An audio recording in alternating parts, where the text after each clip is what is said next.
Welcome back to the AAA YouTube channel. Today we are in Miami and we're at my friend Ernie's house. Look at this incredible house. Now, what's really special about Ernie's house is his garage. He has some insane cars in his garage. As you can see from the title, we're going to be driving one of his cars today, the brand new 2020 Speedster. But I want you to see his collection first because it's absolutely incredible. So follow me into the garage.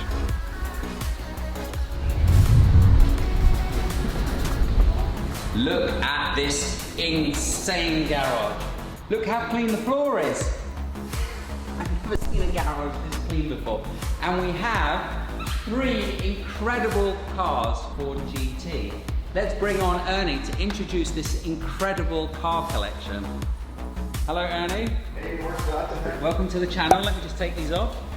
Not sunny inside. So, what an insane collection. Thank you. So, let's start with this, because this is the most expensive here. It is. Yeah. It's got tremendous value. And you're not allowed to sell it. No, but nor will I ever. But you had to sign something by Ford to Yes. say you wouldn't sell these, right? Yeah. I think 18 months, was it? No, 2 years. 2 years. We have 1 more year to go if I had to keep, if I had to sell it, we have 1 more year of ownership left. So you had to be invited to buy one of these. Yes. And I'm guessing the fact that you have that one helped you to buy that one. That and many other reasons. Right, what are those reasons? Well, the reasons are that I was the first person in South Florida, Miami particularly, to have an 05 Ford GT. Right. And I've driven it. I love every second. So you of bought it. that new in 2005? Brand new. It's a 40-year-old man. I got to a dealership and I said, here I am. I want to buy that car. And Was it in the dealership or you had to order it? I had 2 You just options. walked in? Yes, I had 2 options. White, blue, and a blue, white. Has that got a stripe? Because I can't see. It has a stripe. Down the middle, yeah? Yes. A white one. And then the side stripe, I deleted it back in 2013. Let's show people the car. Look at that. So what's the colour code on that? That's midnight blue. It's beautiful. But it's a wonderful car, completely different. And how many miles on that? It's got 9,000. Only 9,000. Only 9,000. Okay, and have you tracked this? I have. You've taken this to where? I've taken it to 3 track sessions. Right. Twice to Homestead and once to Daytona. Amazing. And then you've got the best Porsche ever made. Well, the fastest Porsche ever made, not the Well, best. I'll tell you, it's so different, so unique. Well, I've driven one of these and it is fast. What's this? I'm trying to elicit some laughter from Yeah, police. you want in the case- police to come up and you think they're going to laugh at that. I like that. Okay, I like that. That's the idea. Okay, so let's go out and see the car that we're going to drive today. Let's go. Something very special. I might need my sunglasses for this. So Ernie, what's this on the back of your Speedster? So that is my channel, my YouTube channel. That You've we're got a working YouTube on. channel? I do. You trying to compete with me? No, actually, we're gonna collaborate on this. This is our first collaboration. Excellent. So your YouTube channel is GT Dreamer. GT Dreamer. How did you come up with that? Well, you know what? We went through a lot of different names, and at the end of the day, I was a poor kid that grew up in Miami, and all I did was dream about supercars. So I thought it was fitting that the name, The GT meant Dreamer. something for me other than just having, a catchy car name. Amazing, amazing. Okay, and what is this color? That's a PTS color. It's called Meerblau in German. Okay. And it translates to deep sea blue in English. Right. So did you spec this car from new? No, I did not. So someone else spec the car? Someone else spec'd And it. how did you manage to get your hands on one? Did the dealer call you and say, we've got one? Yeah, well, this is something that's taken about 2 years. Okay. Even before the Porsche said that they were going to come out with a Speedster, I Yeah. was already anticipating it. This is one of the most beautiful Porsches I've ever seen. I agree with you. It really is. I love these lovely wide arches. And this is probably the first Speedster that drives well, because I've had a 930 Speedster from '89, which had no power steering, wasn't much fun to drive, and I had a 964 Speedster, which was fun to drive, but it didn't really have a lot of power. It was 250 brake horsepower. Yeah, well, this one is based on the GT3, and Yep. it's the first Speedster done by Porsche Motorsports. Yes, So it's special. it's a special car. It's a GT car. Yeah. GT Dreamer. GT Dreamer. GT Dreamer. Do you know what the full production is going to be on this car? 1948. 1948. Yeah, this is number 1256 of 1948. Is there a plaque saying that somewhere? There is. Where's the plaque? It's right here. Oh. It's right underneath the 70th anniversary logo that Porsche came out with. 1256 of 1948. That's nice. But I'll tell you one thing that's super interesting here is that this one was spec'd out with a special interior. So this has got heritage interior, even though it's not heritage Correct. edition. So it's a PTS and CXX. Right. Which very rare. Very rare. So it's really a unicorn. So can I take it for a spin? Absolutely. Be my guest. Have fun with it. Have fun with it.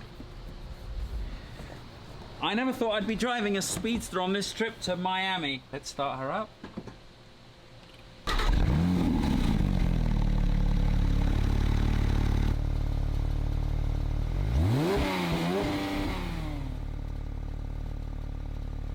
So we're going into this special development in Miami called the Gables, and we're gonna let you see some lovely, lovely B-roll with these beautiful houses where I think this car is in its element.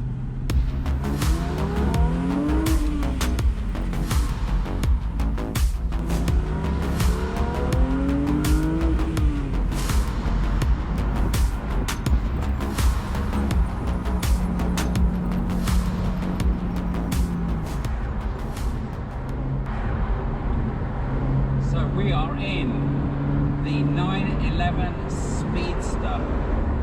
Finally, they have put the right engine into this car. This now has a GT3 engine producing just over 500 brake horsepower. As you would expect, it feels sensational to go through the gears up to the red line, which is at 8,500 RPM. This one looks absolutely sensational with this interior. I love it, I love it, I love it. You know, I've got a Boxster Spider 981 naturally aspirated 3.8 litre flat 6 engine, and I've driven that for the last year and I love that car. And this has some of those characteristics.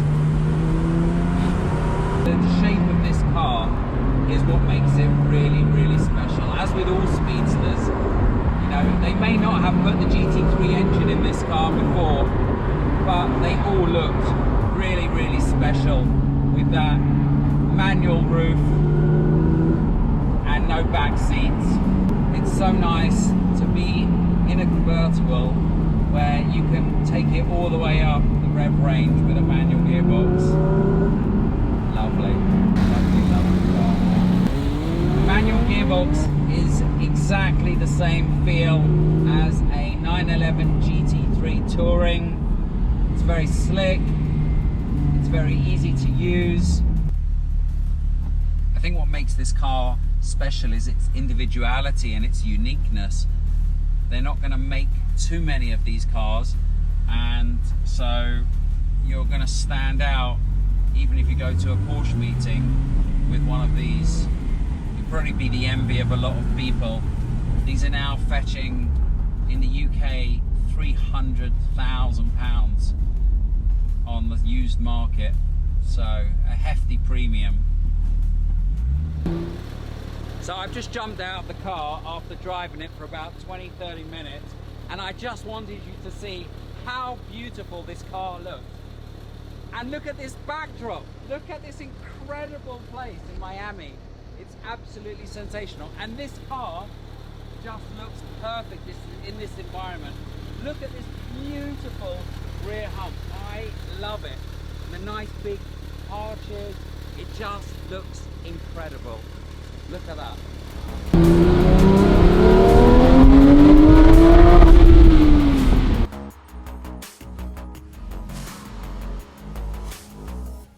So, you've kindly let me drive this now. Been out on it for a while. Sensational. What did you think? You love Sensational. So these are my thoughts for the viewers. Because you've got the car, you know what it's like. So these are the thoughts. It's so nice to finally have a car from the Porsche range that makes you smile as much as my 981 Boxster Spider. Absolutely. Because the Boxster Spider has a naturally aspirated engine, manual gearbox, roof down. And until now, Porsche haven't done that. They haven't put a great engine in a cabriolet, because I don't really love the 911 Turbo S cabriolet. Yes, it's fast, but this is so much more involving, having the naturally aspirated engine and a manual gearbox. What I was trying to think of when I was driving it is what compares to this. The only car I can think of is my Boxster Spider. Can you think of another car that has manual gearbox, naturally aspirated, and looks this good? Honestly, no. Not a modern car. No. You have to go back to like 355 Ferrari. Exactly. 360 manual High Ferrari. strung Yeah. manual Ferrari, but this is unique. It is unique. So what I love about it is this. The naturally aspirated engine goes all the way up to 8,500 RPM, and you feel it. It's fantastic feeling going all the way up the rev range. It feels a little bit heavy from like low down revs. You have to be in the power band, but that's the same with all naturally aspirated cars. I think for me, what makes this car special is the looks. You know, we just pulled it up in the gables, and oh my God, it looks just gorgeous. And what's really nice is, you know, for fun factor, probably a Performante Spider sounds a lot louder. V10. It's a V10 and it's faster, but this looks classy. And it's in a different league of its own, and it's rare, and it's got heritage. You know, the Speedster has heritage going back to, I think, 1956. 48? Yes. Okay, I got that wrong. But for me, I love the look. I love the rear end of this car. And like I said, they finally put an engine that deserves to be in this shape. The one thing I love about this car over everything else is that it's unique. Yes. And if you think about it, every single one of these cars fills a different niche. Yes. And that's what the beauty of being able to be a collector. Yes. And enjoying this sport. It's wonderful. Well, it's funny because I started buying like a collection of cars in '09, and that's what I found. Getting into different cars is so nice, and that's why people do build up collections, because cars have completely different characteristics. I mean, this is a GT2 RS is a track weapon. Yeah. This, you can put the roof down. That's a manual supercharged engine, which feels really involving. And again, another track weapon, mid-engine from forward, something very special as well. So all these cars have their own characteristics. But I would say on the road, you know, having the roof down makes so much of a difference on a sports car. Because it lets you get involved with what's going on around you. You smell the fresh cut grass. And you don't have to go that fast. No. That's the key to a convertible, I think, and that's the key to this car. You can enjoy this car, and you don't have to be going phenomenal speeds like you do in a GT2 RS. Exactly. So on a GT2 RS on the road feels, I think, a little bit restricted. You know, you want to put your foot down, but as soon as you put your foot down, you're breaking the speed limit. Illegal. Whereas this, you can take it up to 8,500 revs and you can enjoy the speed at legal limits. Yeah. And that's what makes this car really special. The fact that you can enjoy it at low down speeds, put the roof down. A very, very, very special car. Thank you for letting me drive it. My pleasure. Go and follow Ernie on YouTube. GT Dreamer. GT Dreamer. GT Dreamer. And your Instagram, GT Dreamer? The GT Dreamer. The GT Dreamer. Yeah. We'll put all the little tags below the video as well. And we're going to make sure we come back here when you invite me back when you have a new car coming in. Well, we've got several cars coming in the next 18 months. Yep. But whatever you want to drive. I might have to just come back to Miami to drive this again. I love this car. We've got a few other ideas that we might find you Fantastic. a nice car to drive around. Fantastic. Thank you very much, Thank Ernie. you. Everyone, thank you for watching. Please subscribe. I'm going to be filming a lot more in Miami. So you're going to be looking at beautiful cars like this more often in the sunshine, where it's easier to film. Go subscribe, follow me on Instagram. We'll see you soon.